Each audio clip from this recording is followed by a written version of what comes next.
أنا عايزة حضرتك تتفرج على المكان وتقولي ايه رأيك. أنا اخترت أحسن مكان في البلد كلها.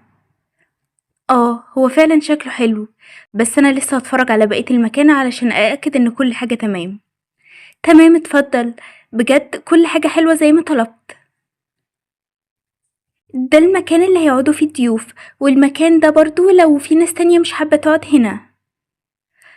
طيب أنا بشوف اهو.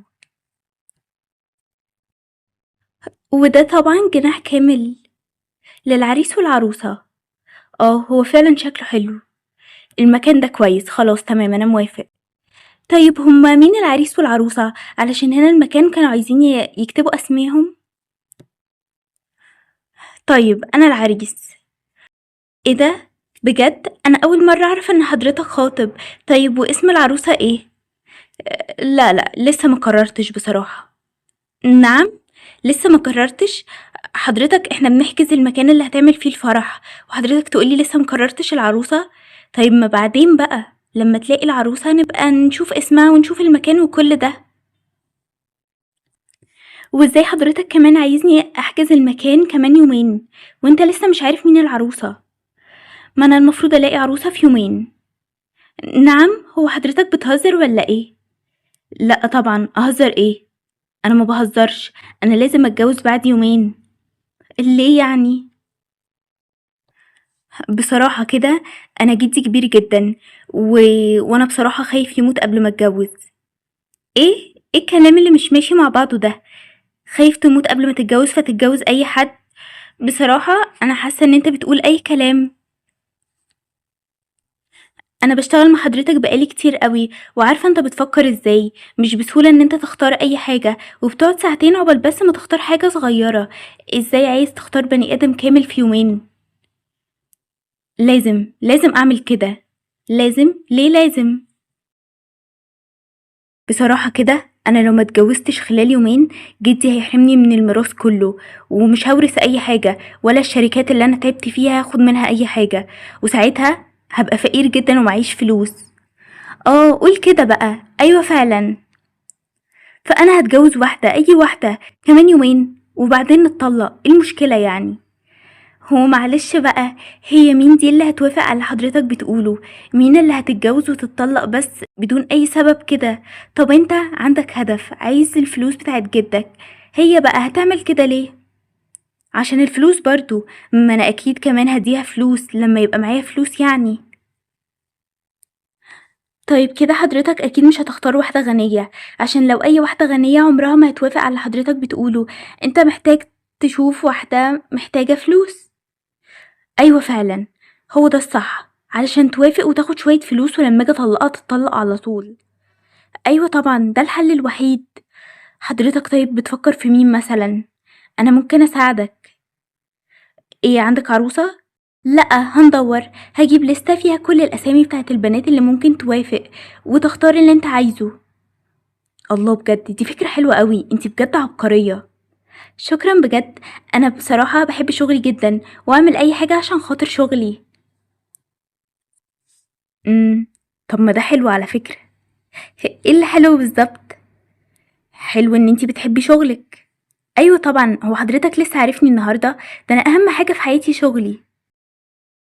طب انا ممكن ازود عليكي شوية شغل كمان؟ طبعا انا بجد بحب الشغل جدا واعمل اي حاجة عشان شغلي. تتجوزيني؟ ايه حضرتك بتقول ايه؟ ما هو ده شغل برضو ولا مش شغل؟ ايه العلاقة؟ احنا قلنا هندور على واحدة مش انا. شفتي يعني مش موافقة؟ انا كنت عارف من الاول ان انتي ما بتحبيش شغلك. لا طبعا انا بحب شغلي، بس ده حاجة مختلفة. وانا اكيد مش هتجوز يعني واتطلق عشان انت تورث. طيب ما انا اكيد هديكي فلوس. فلوس ايه؟ لا انا مش عايزة اي فلوس. لو عرفتي المبلغ هتغيري رأيك. لا مش هغير رأيي، انا مستحيل اتجوز واتطلق كده. انا عايزة ابني عيلة واطفال وناس كتير، ما بحبش كده خالص. هم 3 سنين بس وهنتطلق. 3 سنين؟ اه. وبعد ال3 سنين دول هيبقى معاكي 50 مليون جنيه. تخيلي كده لو فضلتي تشتغلي عمرك كله، عمرك ما كنتي حتى هتجمعي 1 مليون جنيه واحدة. أنا هجمعلك 50 مليون جنيه في 3 سنين، هتفضلي عايشة طول حياتك مش محتاجة أي حاجة، وهتتنقلي من الوضع اللي انتي فيه لوضع تاني خالص. يعني انت هتديني 50 مليون جنيه، أمال انت بقى تورث ايه؟ لا لا، ده انت كده بقى داخلة على طمع. لا لا، أكيد مش داخلة على طمع، أنا بس بهزر. بصراحة أنا هعمل كده علشان شغلي. شغلك؟ شغلك بس؟ متأكدة؟ لا بصراحة أنا هعمل كده أكيد عشان الفلوس. دول 50 مليون جنيه، أنا عمري في حياتي ما أحلم بالرقم ده، ولا عمري كنت أتخيل إن أنا يبقى معايا 50 مليون جنيه. طبعا موافقة. هروح بقى أشتري فستان الفرح. إيه ده، أنتي مستعجلة كده ليه؟ هو في إيه؟ انتي ما صدقتي؟ أيوة طبعا ما صدقت، دول 50 مليون جنيه. وما تقلقش، مفيش أي حد هيعرف أي حاجة. أيوة طبعا، دي أهم حاجة. لو جدي عرف الموضوع ده كده هيحرمني من الفلوس كلها. لأ طبعا، ولا أي حاجة، أكن كل حاجة طبيعية. تمام، أنا بجد فعلا عمري ما كنت هلاقي واحدة زيك. شكرا ليك. أنا أهم حاجة عندي شغلي، انتي أحسن موظفة عندي. مساء الخير. مساء النور. ازاي حضرتك يا فندم؟ أنا بجد مش مصدقة إن حضرتك موجود هنا، ده حضرتك مشهور جدا. العفو. حضرتك محتاج ايه؟ بصي كده، البنت دي ظبطيها، اعملي لها ماسكات، ظبطي لها شعرها، اعملي لها كل حاجه ممكن تتعمل، خليها واحده تانية. بس كده؟ حاضر. اتفضلي اقعدي. هو في ايه؟ هو انت بتقول لها كده ليه؟ هو في ايه؟ هو ده مش اتفقنا؟ تمام تمام. على فكره، ممكن كمان حضرتك نعمل لك جلسه.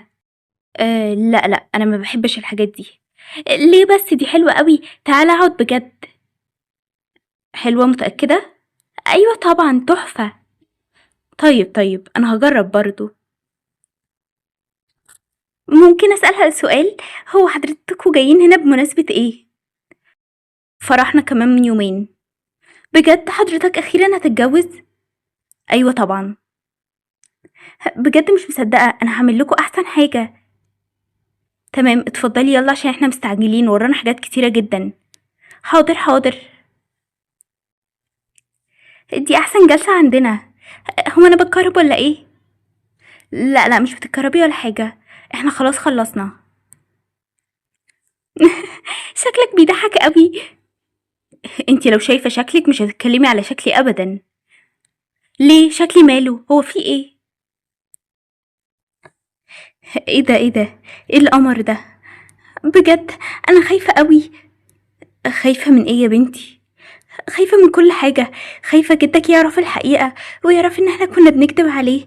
انت مش عارف هو ممكن يعمل فينا ايه، او يعمل فيا انا ايه. حتى انت حفيده عمره ما هيعمل لك حاجه، لكن انا. ما تخافيش، ما تقلقيش من اي حاجه، انا معاكي على طول، وهو مش هيعرف اي حاجه، ما تقلقيش. بجد انا خايفه. ما تخافيش من اي حاجه طالما انا معاكي. بجد تمام خلاص. يلا بقى نطلع عشان الناس مستنينا من بدري، ممكن يقلقوا ويفتكروا. طيب المهم، مضيتي على قد اللي اديتهولك الاتفاق اللي ما بينا، ان احنا نتطلق كمان 3 سنين، وكمان هديكي 50 مليون جنيه. ايوه طبعا مضيت عليه، وكمان حطيته في الشنطة بتاعتك. طيب طيب تمام، يلا بينا نطلع بقى. بقى انت بقى عايز تضحك على جدك؟